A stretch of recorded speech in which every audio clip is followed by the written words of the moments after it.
Welcome back to Eatsy, where if we can make fried potato balls, then so can you. Let's get the confusion part right out of the way.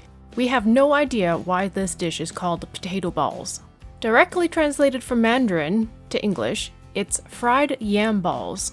炒山药丸子 And oddly enough, we're not using any yams in this dish either. So if you ever order this dish at a restaurant, you will likely be confused and think that maybe the restaurant missed one of your orders, because there are no yams and no balls involved at all. What I do know, however, is that this dish tastes exactly like my favorite of all time dish that Auntie makes for us. That dish is mian, or steamed noodles, which you can find on our playlist. So if you love mian as much as I do, but don't want to take the time to make noodles, this dish is an extraordinary alternative. We're going to start off with 2 medium-sized potatoes. After you wash them and peel them, then you're going to run them all the way through a large cheese grater. After you have your potatoes all shredded, put them in a bowl and let them sit in water for about 10 minutes to help the starch come out of them. While your potatoes are sitting in the water, you can prepare a carrot, some celery, and some chives. If you wanted to, you could probably put the carrot through the cheese grater as well, but here Auntie is cutting it on very thin diagonal slices, and then she's going to cut those slices again so that she's making very teeny tiny little french fry-like shapes. For your celery sticks, cut the sticks lengthwise in half, and then cut those halves into slices on the diagonal very similarly to how Auntie cut the carrot. And lastly, of course, is the chives.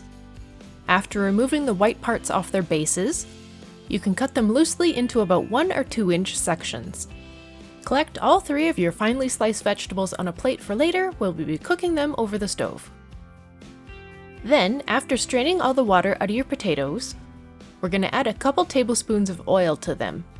Stir your potatoes around so that the oil gets coated over them. And then we're going to add 200 grams, or about 7 ounces of flour to your potatoes. So all in all, we had about 300 grams of potato and 200 grams of flour in this recipe.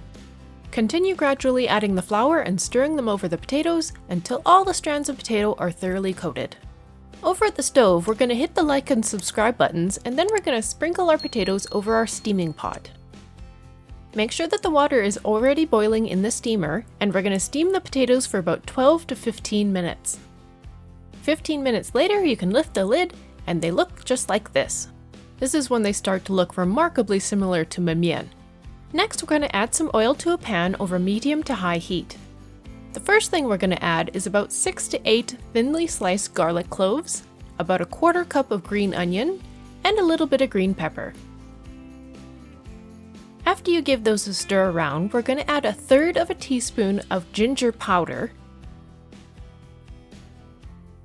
and then another 1/3 teaspoon of Chinese peppercorn powder. Next, we're going to add the carrots and the celery, but we'll keep the chives for a little bit later. Next, you want to add 2 tablespoons of light soy sauce and cover the pan with a lid. After letting your veggies cook with the lid on for about 2 to 3 minutes, then you can remove the lid, and if you want to, you can add in some optional red bell peppers, just for some more color. If you don't have a red pepper handy, then you can go straight to adding your potatoes. Mix your potatoes and vegetables together thoroughly. Then you're going to add 1 teaspoon of salt. And after giving the salt a stir over your dish, then you can add in your chives from earlier. The last thing you're going to add is a little blurb of sesame oil and mix that together thoroughly into your dish. Continue cooking your dish until the chives have been cooked through. And there you have it, Chinese potato balls, a dish that has a name that makes no sense whatsoever. If you'd like to try a noodle dish but don't want to make your noodles, I highly recommend this dish. As mentioned, it tastes just like mian. In our mian video, we added a little bit of pork to the noodles, but this dish is entirely vegetarian. If you try this dish out for yourselves, please let us know how it went for you down in the comments. We'd love to hear from you. And if you like this dish, consider giving the like button a click so that we know you enjoy this type of content.